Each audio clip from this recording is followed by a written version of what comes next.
Halo, selamat datang di Nara Talks. Nara Talks kali ini saya kedatangan tamu yang istimewa. Sebelum saya perkenalkan, sebelumnya podcast ini sudah terlaksana dengan menerapkan protokol kesehatan yang ketat ya. Jadi untuk itu saya bersama narasumber akan membuka masker selama proses wawancara ini. Buka ya? Ya, boleh. Kita ngobrol santai aja, Bang. Ini belum cukuran nih. Bahaya ya? Jadi hari ini narahubung.id kedatangan tamu spesial. Beliau merupakan sosok pengusaha muda, salah satu yang bisa jadi inspirasi juga buat teman-teman pengusaha khususnya di Kalimantan Utara. Beliau adalah Bang Effendi Gunardi. Selamat malam, Bang. Selamat malam. Selamat malam. Apa kabar, Mas? Luar biasa. Luar biasa sehat ya. Sehat. Di tengah pandemi dengan aktivitas yang padat tetap terus menjaga kesehatan. Ya, harus sehat nih. Harus Kondisi ya. Harus fit. Untuk teman-teman mungkin yang belum tahu siapa sih Bang Effendi Gunardi, sedikit saya ceritakan kalau beliau ini merupakan ketua Kadin Tarakan ya. Ketua Kadin Kota Tarakan. Beliau juga baru saja terpilih sebagai salah satu anggota tim gubernur untuk percepatan pembangunan atau TGUPP bidang ekonomi. Dan masih banyak lagi background organisasi beliau, mungkin nanti bisa dijelasin langsung sama Bang Effendi soal bagaimana track record beliau dalam berbagai organisasi maupun lembaga. Bang, hari ini kita mau ngomong soal ekonomi karena ini erat kaitannya dengan beberapa bidang yang kalau menurut kita penting dan vital yang diduduki sama Abang saat ini. Di tengah pandemi, kekuatan atau ketahanan UMKM maupun bidang usaha atau bidang ekonomi lainnya itu jadi masalah yang begitu sering diperdebatkan. Berseliweran setiap hari di medsos orang mengeluh soal susahnya menjalankan usaha di tengah pandemi. Belum lagi soal anjloknya perekonomian secara nasional. Itu bagaimana sih treatment untuk terutama pengusaha yang ada di Kalimantan Utara menghadapi itu? Ya, memang kalau kita bicara tentang pandemi ya, pandemi ini kan yang terjadi bukan hanya di Bulungan, terus di Kalimantan Utara, Indonesia, ini terjadi secara global, secara dunia seperti itu. Dan memang pandemi ini sangat berpengaruh terhadap ekonomi. Bahkan semua bidang ini terpengaruh. Karena kita juga harus jaga kesehatan, prokes, kemudian kita work from home yang kalau notabene kalau kantor dia untuk digital dan sebagainya dia bisa. Tapi kalau untuk produksi, nah ini akan menjadi masalah. Ini masalah sendiri. Seperti itu. Kenapa? Ya, yang tentunya harus dikerjakan oleh tenaga manusia ini yang akan berpengaruh sekali seperti itu. Nah, kalau terkait kita berbicara Indonesia, khususnya Kalimantan Utara, dampaknya sih tidak terlalu signifikan seperti itu. Tapi memang tentunya dengan ini pasti ada di mana kemerosotan, penurunan itu pasti ada, cuman tidak signifikan. Kalau di luar negeri, di luar Kalimantan Utara itu sampai pemecatan, pengurangan karyawan. Separah itu ya? Iya, sampai segitunya seperti itu. Karena memang pengaruh sekali. Nah, kalau di Kalimantan Utara bukan saya bilang ini orang kuat-kuat, bukan sakti-sakti, tapi memang ya kita tidak secepat penyebaran di luar seperti itu. Dan ini memang juga prokes ini penting. Ini perubahan pola hidup yang menuju new normal. Betul, dimana yang kita biasanya bisa sembarang melakukan, terus tidak cuci tangan dan sebagainya, tidak menggunakan masker. Kalau kali ini memang karena belum ada obat yang pasti seperti itu. Nah, ini merubah pola hidup yang dulu kurang rapi, kurang bersih, sekarang kita perlu bersih, kan begitu. Pengusaha di Kalimantan Utara ini kita mulai dari usaha besar ya. Usaha besar ini menurut data dalam tahun ini itu data kami sekitar 2-3% seperti itu pengusaha besar di Tarakan di Kalimantan Utara. Kemudian untuk pengusaha menengah itu sekitar 6-7%. Nah, sisanya itu masih didominasi memang UMKM kecil, menengah dan mikro seperti itu. Nah, kalau dalam konteks pandemi ini malah sebetulnya Yang lebih menonjol saat ini, yang meningkat adalah yang mikro kecil, seperti itu. Nah ini malah bertumbuh gitu. Malah bertumbuh di tengah pandemi. Bertumbuh di tengah pandemi. Apa faktornya? Ya karena kita lihat contoh makanan ya. Makanan ini apalagi yang dunia digital. Ini sekarang bertumbuh dengan adanya contoh GrabFood, GoFood seperti itu, malah mereka meningkat seperti itu. Karena orang dari rumah takut keluar dan sebagainya, pemesanan itu meningkat seperti itu. Karena kemudian akses kemudian untuk menjual komoditasnya tadi ya. Iya, dan memang ekonomi di daerah semakin meningkat sebetulnya. Apalagi di Kalimantan Utara kami memperhatikan itu. Kenapa? Ya itu karena yang biasanya bisa keluar memesan dari luar, ini sekarang malah yang lokal akan lebih meningkat seperti itu. Nah, kalau kita bicara mikro kemudian mengalami tren bertumbuh selama pandemi, tapi itu kan ini kita bicara situasional, artinya industri rumahan ini kemudian bertumbuh karena keadaan memaksa orang tetap di rumah dan harus kreatif dan tetap bagaimana cara tetap produktif. Betul.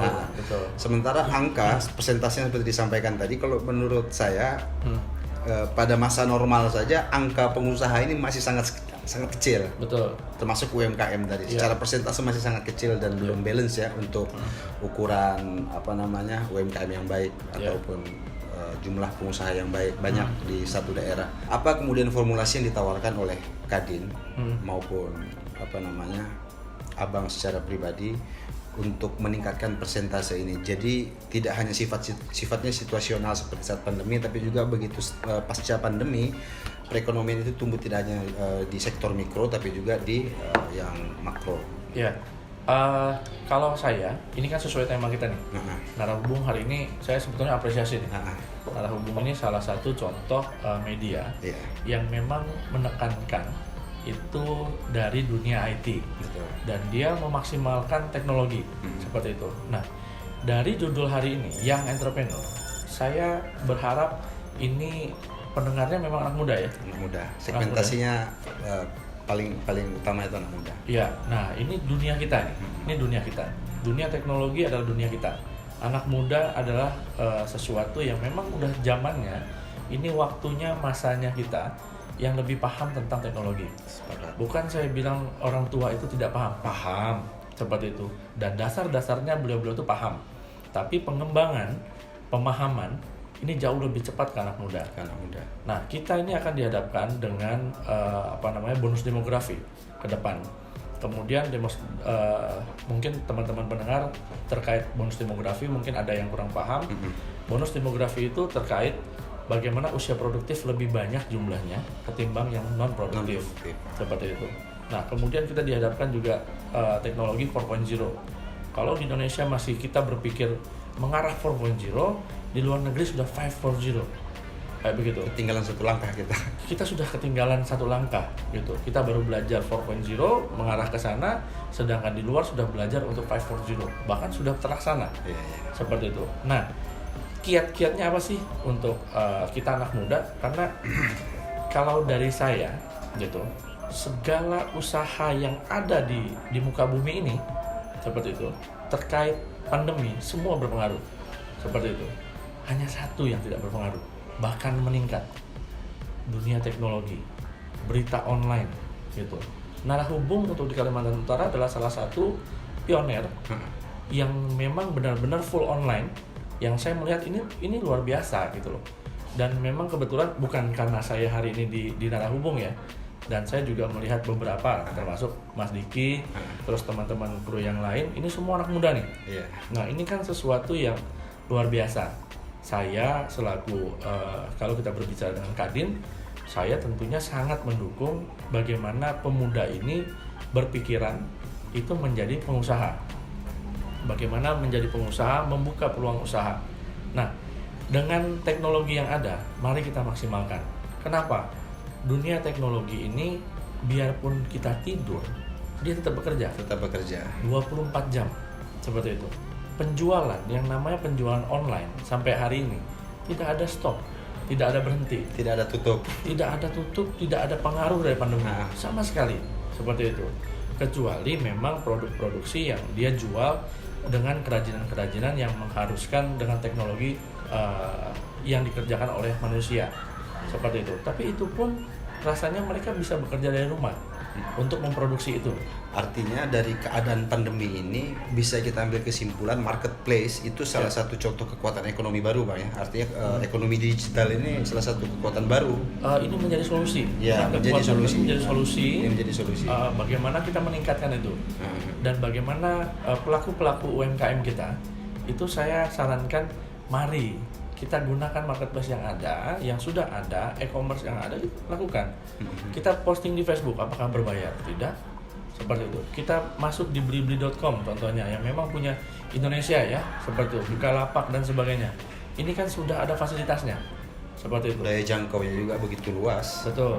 Saya tidak terlalu menyarankan bagi teman-teman yang baru memulai untuk menciptakan sesuatu yang baru dari misalnya sudah ada Blibli, sudah ada Bukalapak dan lain-lain, kita mau buka yang baru, saya tidak terlalu menyarankan. Tapi gunakanlah yang ada untuk mengembangkan kita punya potensi. Seperti itu. Nah, tadi sempat disampaikan bahwa inovasi. Ya, inovasi. Ya, kata kuncinya adalah inovatif, kreativitas. Seperti itu. Kalau kita berbicara dengan bisnis, kita berbicara pengusaha, ini memang dua ini adalah menjadi kata kunci. Seperti itu. Di luar dari trust ya, kepercayaan. Gitu. Tanpa ada kepercayaan kita sudah hancur. Tapi adanya kepercayaan tadi harus didukung oleh inovasi. Nah, inovasi, kreativitas. Kalau sudah ada ini, saya rasa semua akan berjalan menuju kebaikan. Kayak gitu. Kalau kita terus berinovasi, memang pengusaha ini kan dia tidak punya mental satu kali jatuh ya udah gitu. Tapi dia berkali-kali jatuh dia bangun terus. Seperti itu. Nah, yang ya. Betul. Kemudian kebetulan ini anak muda, ayo gitu loh. Ayo kita tingkatkan. Oke. Kalau kita bicara kemudian bagaimana kemudian mendorong anak muda menuju menjadi entrepreneur, ini juga penting hubungannya dengan pemerintah, Bang. Oke. Hari ini Abang posisi di TGUPP, walaupun bicara TGUPP secara kapasitas itu jauh lebih luas. Jauh lebih luas, tapi ini menarik. Menurut saya Abang menduduki lembaga penting seperti Kadin, di sisi lain juga Abang menjadi mitra strategis dari pemerintah sebagai TGUPP. Bagaimana kemudian pemerintah memberi garansi, Bang, untuk pemuda-pemuda yang akan menjadi seorang pengusaha, misalnya akses permodalan dan lain-lain? Ya, kalau terkait dari akses permodalan dan peran pemerintah terhadap UMKM, tentunya ini sudah berjalan seperti itu. Dan memang saya sangat berterima kasih sekali kepada Bapak Gubernur dan Wakil Gubernur, Bapak Jainal beserta Pak Jansen mempercayakan untuk saya menjadi tim gubernur untuk percepatan pembangunan di bidang ekonomi. Ini sesuatu yang bukan untuk keren-kerenan, tapi memang ini amanah baru. Dan bagi saya, pengusaha kan yang dulunya berpikir selalu money oriented, kalau kita pengusaha memang harus money oriented seperti itu. Begitu saya masuk di dalam sini, ini berputar terbalik, cara pandangnya terbalik. Yang kemarin saya berpikir uang is everything, money is everything, sekarang berbeda. Yang dulu kita adalah sebagai eksekutor, sekarang kita sebagai regulator. Bagaimana kita mengatur, kita menjadi regulasinya. Kembali tadi pertanyaannya terkait bagaimana peran dari pemerintah. Nah, salah satu program visi misi dan yang dijalankan saat ini dalam pemerintahan Kalimantan Utara yang ditekankan oleh Pak Jainal dan Pak Jansen adalah memang peningkatan UMKM. Peningkatan SDM seperti itu. Kalau kita hanya meningkatkan UMKM tanpa meningkatkan SDM itu nggak mungkin. Ya, jadi peningkatan SDM itu penting. Itu dasar bagi kita punya masyarakat. Kemudian peningkatan UMKM, bagaimana caranya? Dengan dukungan-dukungan. Kita punya CSR, kita punya bank yang sudah siap seperti itu. Dan itu dari pemerintah pun ada bantuan untuk terkait UMKM yang terdata. Mari teman-teman yang belum punya izin usaha, lengkapi izin usahanya, kemudian daftarkan kepada Disdiknakop setempat. Maka mulai dari tahun kemarin sudah ada dari pemerintah pusat itu, dan tahun ini itu bertambah jumlahnya seperti itu. Secara target ada target khusus nggak bang? Mungkin secara persentase untuk dalam berapa tahun ke depan ini berapa UMKM yang akan yang bisa terbangun di Kalimantan Utara? Kalau bisa terbangun, kita pinginnya sebanyak-banyaknya ya.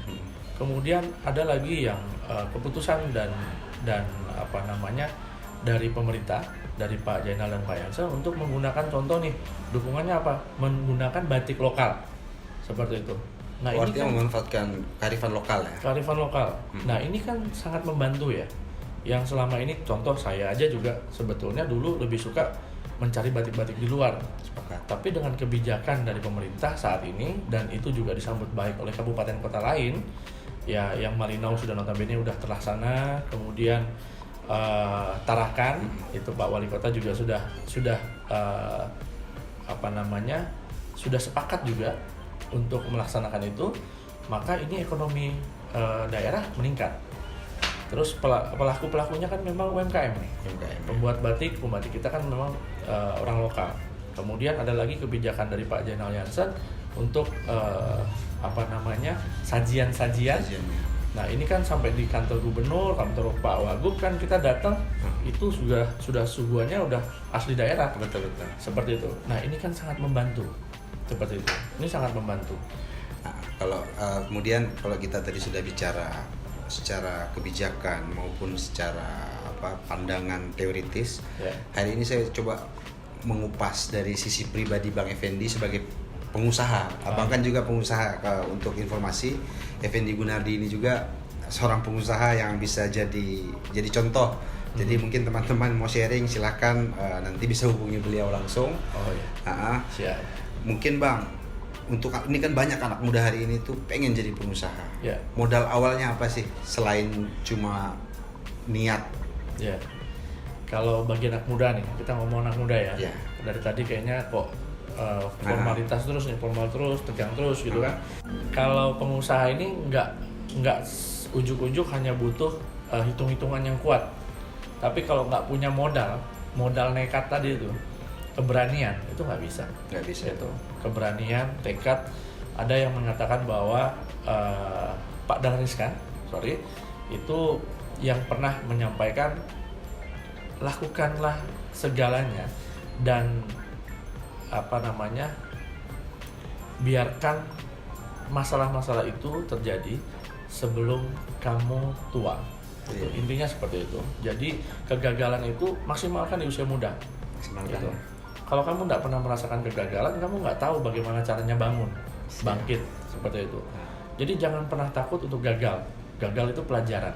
Kalau memang ada waktu, kita boleh sharing. Kita boleh sharing. Dan saya dari Kadin juga sudah menyampaikan ke teman-teman bahwa kami komit seluruh kepengurusan Kadin ini Kota Tarakan ya. Kota Tarakan, jangan yang lain-lain nanti takutnya berbeda kan seperti itu. Khusus Kota Tarakan, Kadinnya kita siap kapanpun juga. Kalau memang dibutuhkan, misalnya ada seminar, ada talk show, diskusi terkait bisnis, boleh ya. Yang penting jangan dadakan. Gitu. Kalau dadakan kan tentunya pengurus Kadin Kota Tarakan ini rata-rata 95% memang profesional. Dan kali ini kepengurusannya yang Pak Wali Kota menyampaikan juga, Pak Dr. Herul menyampaikan bahwa ini adalah Kadin era baru. Ya, dan memang kita juga menghargai senior, pengurusnya juga memang profesional dan semuanya punya usaha yang jelas kayak gitu dan jalan. Itu dia. Ya, selain mentalitas, apalagi nih Bang yang perlu jadi atensi untuk anak-anak muda kemudian yang ingin terjun jadi pengusaha? Ya, yang pertama mental. Yang kedua tadi kalau mental udah jelas ya, harus berani kan begitu. Yang kedua adalah kreativitas. Kembali lagi, tidak jauh dari itu. Kreativitas. Kalau kita mau produk yang sama, bisa nggak kita jual? Gitu. Nah, pintar membaca peluang gitu ya. Pintar menjawab peluang dan kreatif. Kenapa kreatif? Kreatif adalah poinnya kita bisa menjual dengan sesuai kebutuhan masyarakat. Seperti itu. Dan cara pemasaran kan ini berbeda-beda. Seperti itu. Lain orang, lain lagi cara kita menjual. Seperti itu. Padahal produknya sama. Gitu. Dan kreativitas, bagaimana meningkatkan produk kita supaya lebih menarik, lebih unik, dan memang sesuai kebutuhan pasar. Nah, inovasi. Nah, ini tadi. Kreativitas, inovasi, ini udah barengan. gitu. Nah, yang terakhir itu trust. Trust ya. Dalam dunia online banyak nggak yang kita jual, lain yang dipesan, lain yang datang? Iya, iya. Itu kan ada. Tapi Banyak kejadian. Betul. Seberapa kuat orang itu bisa jualan? Seberapa kuat orang itu bisa berbohong dalam berbisnis? Toh akan jatuh juga. Seperti itu. Makanya di sini trust itu penting. Kita kalau sudah kehilangan kepercayaan, maka kita juga akan kehilangan pelanggan. Itu udah pasti. Pasti. Jangankan pelanggan, teman yang dekat juga akan lari kan begitu. Iya. Itu dia. Jadi poin-poinnya seperti itu, dan gunakanlah teknologi sekali lagi. Karena zaman sudah berubah, teknologi penting. Itu dia. Maksimalkan digital, Bang ya. Benar. Kita butuh Abang menyampaikan pesan ataupun ajakan untuk teman-teman muda untuk tetap kokoh di tengah pandemi, bagi pelaku-pelaku usaha UMKM se-Kaltara yang dimanapun berada. Kemudian semangat ataupun ajakan untuk teman-teman yang baru akan menjadi pengusaha. Iya. Silakan, Bang. Iya, kalau saya sih nggak terlalu banyak quote ya. Ya. Mungkin saya petik-petik dari yang sudah ada, tapi ini menjadi penyemangat. Siap. Yang pertama memang terkait bisnis ini, kalau dulu kita menunggu bola, sekarang kita menjemput bola, itu juga tidak cukup gitu. Jadi kita sekarang bukan menjemput aja, menciptakan bola, seperti itu, menciptakan peluang, maksudnya seperti itu. Kemudian lakukan yang kamu bisa, seperti itu. Karena apa? Kalau kamu tidak memulai melakukan, itu tidak akan pernah terlaksana, seperti itu. Gagal, coba lagi. Gagal, coba lagi. Kalau gagal lagi, cari kami. Seperti itu. Ya. Ya, itu pesan dari saya. Semangat, jaga kesehatan, ya kan? Tunjukkan kemampuan kita. Kalau orang lain bisa, kita pasti bisa. Itu dia. Terima kasih sebelumnya, Bang, untuk sudah hadir, mau menyempatkan waktu hadir di Nara Hubung jauh-jauh dari Kota Tarakan. Semoga semua kita tetap diberi kesehatan, tetap semangat meski aktivitas dijalankan di tengah pandemi. Tetap terapkan protokol kesehatan, menggunakan masker, menjaga jarak dan menghindari kerumunan. Saya dan Bang Effendi pamit undur diri. Sekian dan terima kasih. Mohon maaf jika ada salah kata. Wassalamualaikum warahmatullahi wabarakatuh.